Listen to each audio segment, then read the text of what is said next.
मुख मणिका भाग 2 के वांग्मयम तपः पाठ के श्लोक 2 को प्रस्तुत करने जा रहा हूं।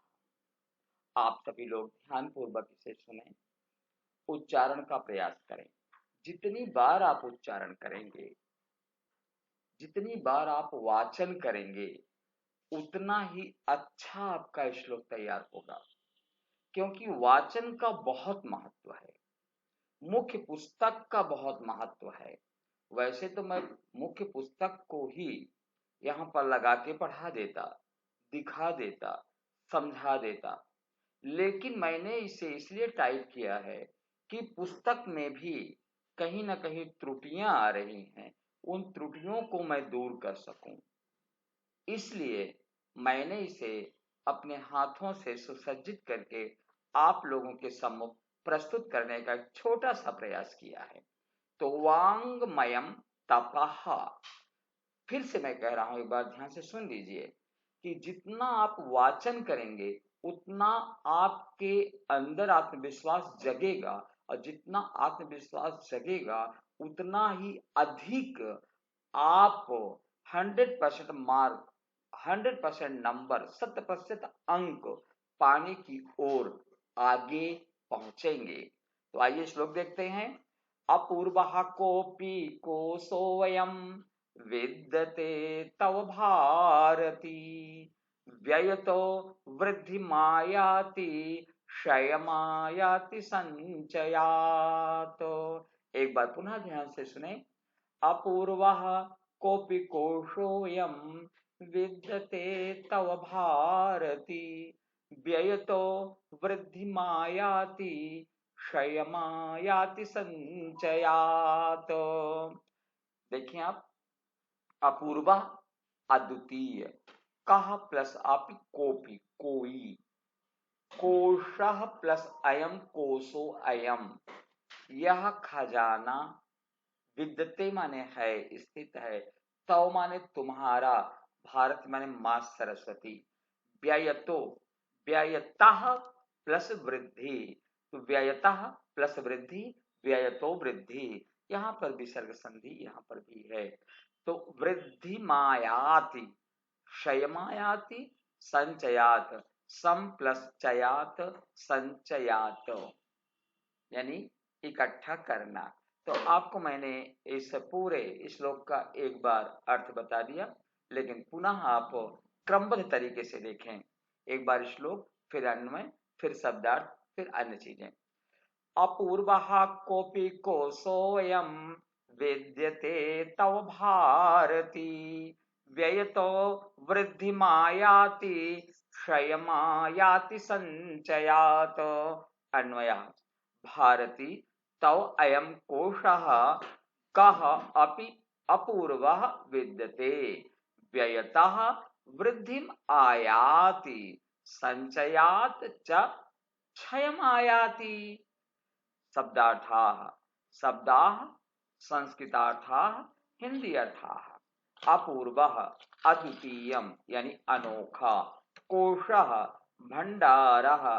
देखिए इसमें हमने कोशा इसलिए लिखा है, इसमें मूर्धा सा इसलिए लगा दिया है क्योंकि वास्तव में जो पूर्ण शुद्ध है ये कोशा ही है, लेकिन यहाँ पर इन्होंने कोशा शब्द रख दिया है, यानी तालब सा का सा लगा दिया है, तो हमें कोई दिक्कत नहीं है।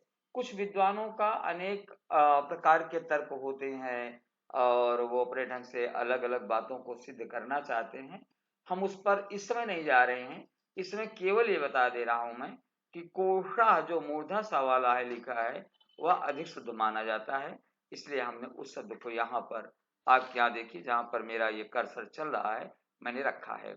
भंडारः यानी भंडार, खजाना, विद्यते वर्तते है, भारती सरस्वती, हे सरस्वती देवी, इसका ये हुआ।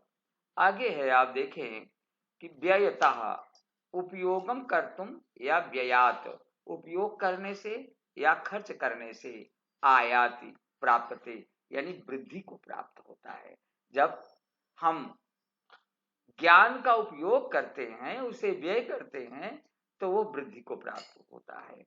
और क्षयम यानी क्षीणम, क्षीण नष्ट होना, संचयात जब हम इकट्ठा करते हैं, देखें आप यहाँ पर क्षयम क्षीणम, क्षीण नष्ट होना, संचयात संग्रह कुर्वन् इकट्ठा करने से, और संधि विच्छेद आप देखें पदानि विच्छेद, कोपि कह प्लस अपि कोपि विसर्ग स्वर संधि, कोशोयम कोशा प्लस अयम कोशोयम विसर्ग संधि।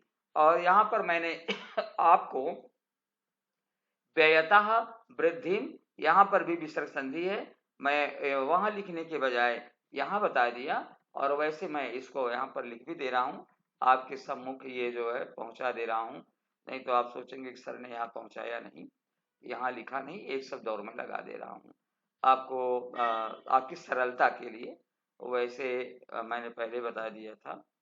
तो ये जो है इधर हुआ, और इसी को हम आगे कर देंगे, और यहाँ पर लगा करके ये कर दिए तो व्ययता हो जाएगा, व्ययता, और यहाँ पर हम विसर्ग को उठा के रख दे रहे हैं, हाँ विसर्ग को लगा ही दिए, अब प्लस को हम यहाँ रख दे रहे हैं, तो ये हो गया, कोई दिक्कत नहीं है। तो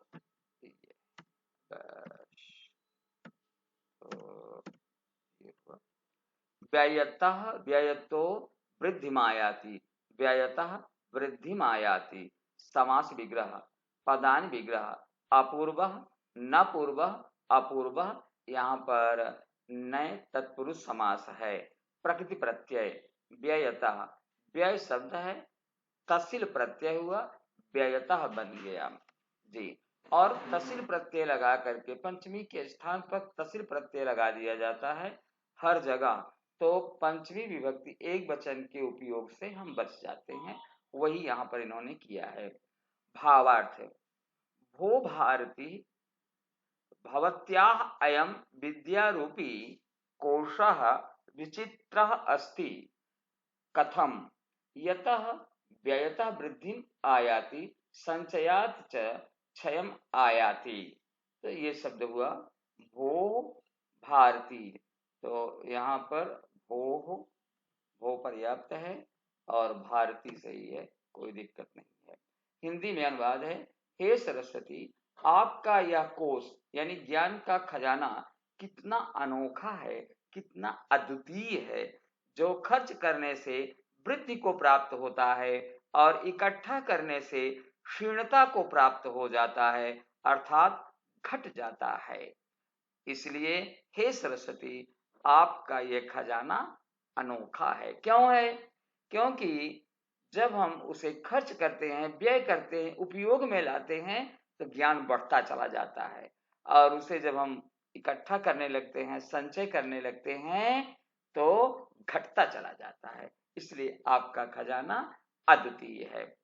आज यहीं तक, और आप लोगों को जो आप लोग सुनते हैं, जो देखते हैं, उसके लिए आप सबको बहुत बहुत धन्यवाद। दर्शनाय धन्यवादः, ये जरूर लिखना चाहिए हमें, धन्यवादः। मैं इसे ये नहीं कहता हूं कि आप शेयर करें, आप इसे लाइक करें, लेकिन इतना जरूर कहूंगा आप पढ़ें, पढ़ करके ज्ञानार्जन प्राप्त करें और 100% अंक प्राप्त करें। अगर आप लगातार पढ़ते रहेंगे तो हमारा दावा है कि आपको 100 में 100 नंबर मिलेगा, इसमें दो राय नहीं है, क्योंकि एक पदेन उत्तरत आप लोग यहाँ से खोज ही लेंगे, और पूर्ण वाक्येन, और यहाँ पर अर्थ मैंने दे ही दिया है, पर्याय आता है, पर्याय आपका हो जाएगा, और इधर आपका संधि विच्छेद जो संधि आती है वो मैंने दे दिया है, समास दे दिया है, और इसमें कुछ बचा नहीं है, मुझे ऐसा लगता है। आज यहीं तक। जय हिंद, नमो नमः।